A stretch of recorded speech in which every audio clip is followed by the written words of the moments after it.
Welcome back to Top Guest Studio. This week's guest is a great friend. She works in the ICU at the Gold Coast Hospital as a clinical facilitator. She's one of the first people to use Photoshop.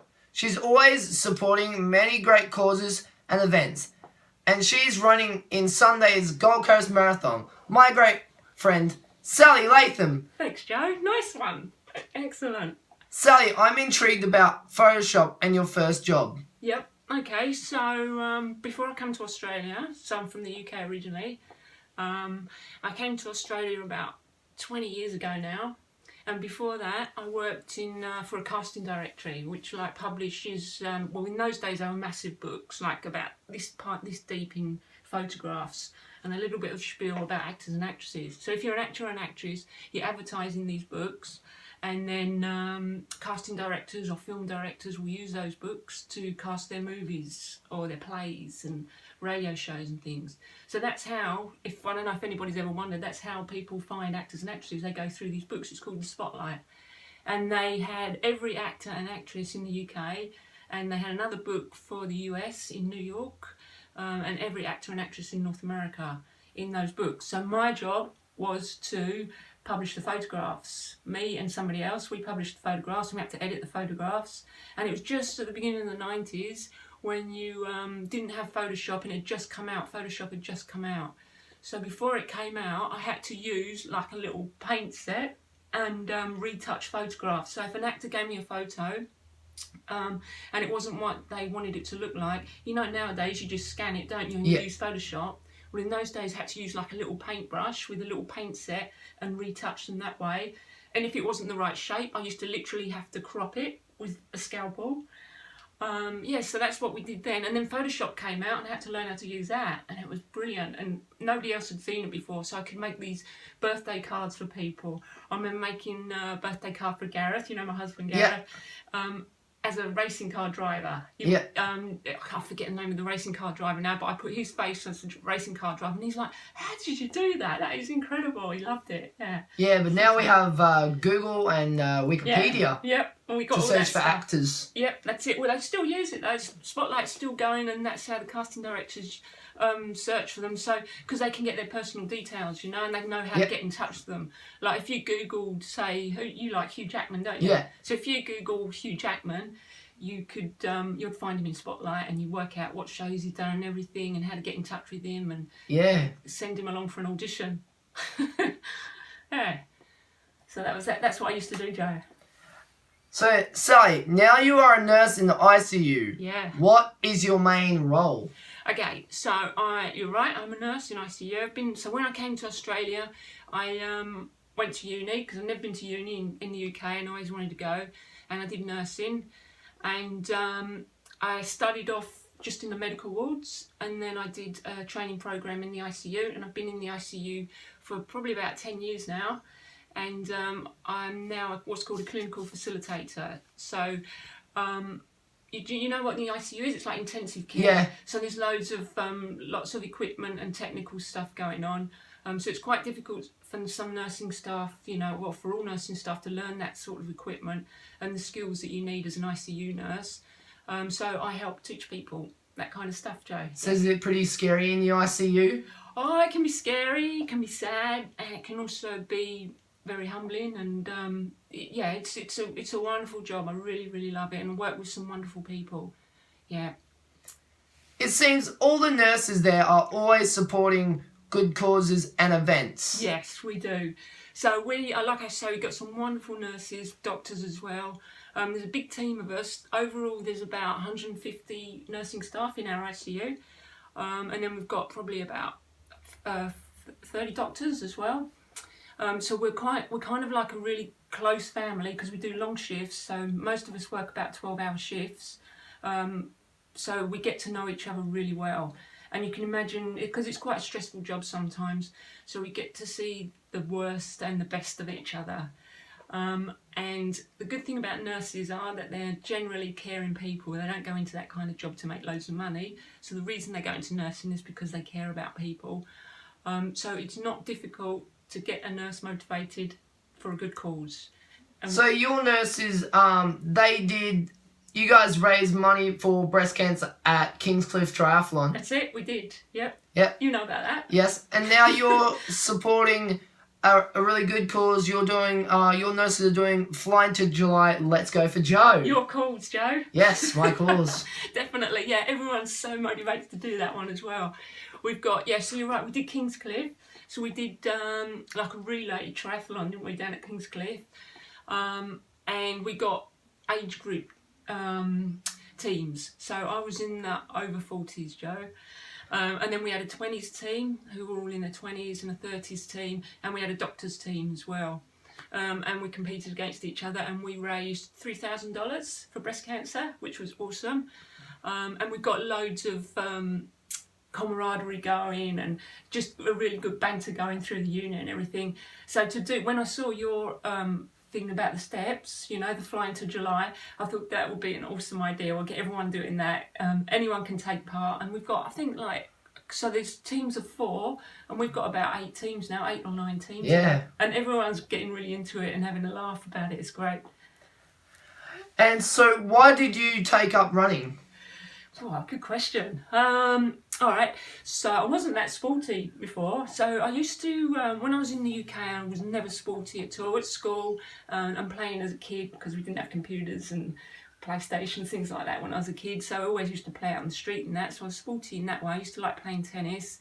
And then I played tennis when I was about 20 and I dislocated my shoulder. And then I went skiing another time and I dislocated my shoulder again. And I came to Australia and I got dumped in the surf, dislocated it again. I thought, that's it, I'm not playing sport anymore. So I didn't do anything. And then about 5 years ago, I played volleyball. And what did I do?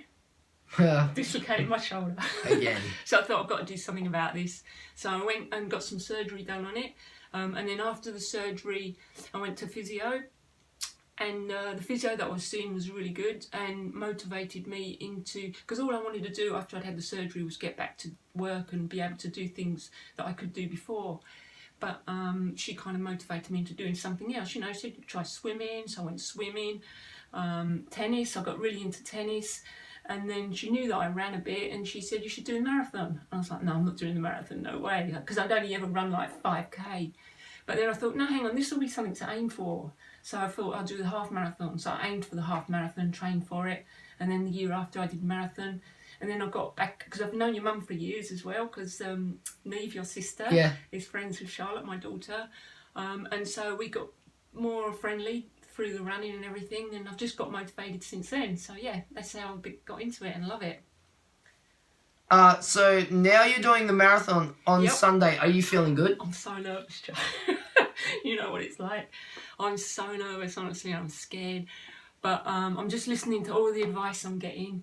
Your mum's been brilliant, your dad's been brilliant. And this is the year that I really want to be able to get under 4 hours. And I'm aiming, with your mum's help, to get between 3:40 and 3:50. So fingers crossed. Yeah. Everything's working out so far, feel good. So I've got no excuses anyway, Joe. And how will you prepare the night before the race? I was just talking about that. So what I will do is what I always do when I'm really nervous, just before the night before, I'll just have a good dinner early, 1 beer. I always have a beer, and then I'll get an early night and I'll just try and think about the race as I go to sleep and wake up pretty early so I'm not too stressed about getting ready in time.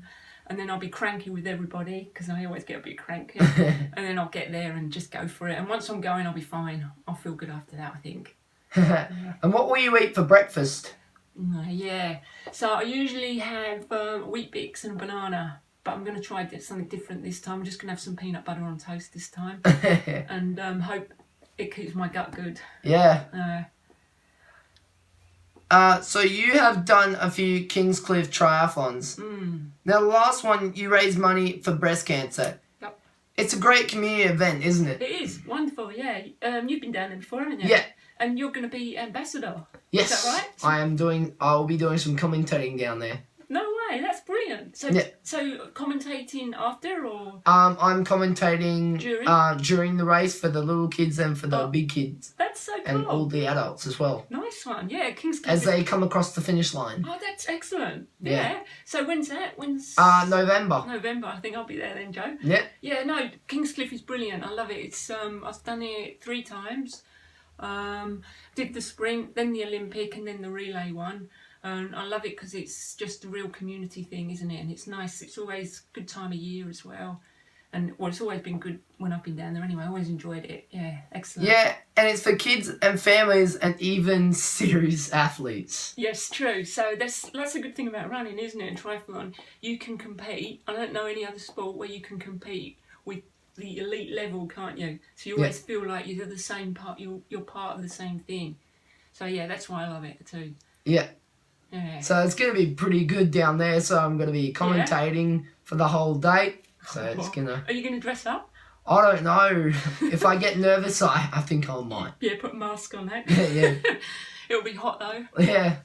So now we have what we call the rapid fire round, which is just consisted of fast and quick questions. So here we go. Okay, cool. Go for it, Joe. Favorite craft beer? Oh, good one. Oh, jeez.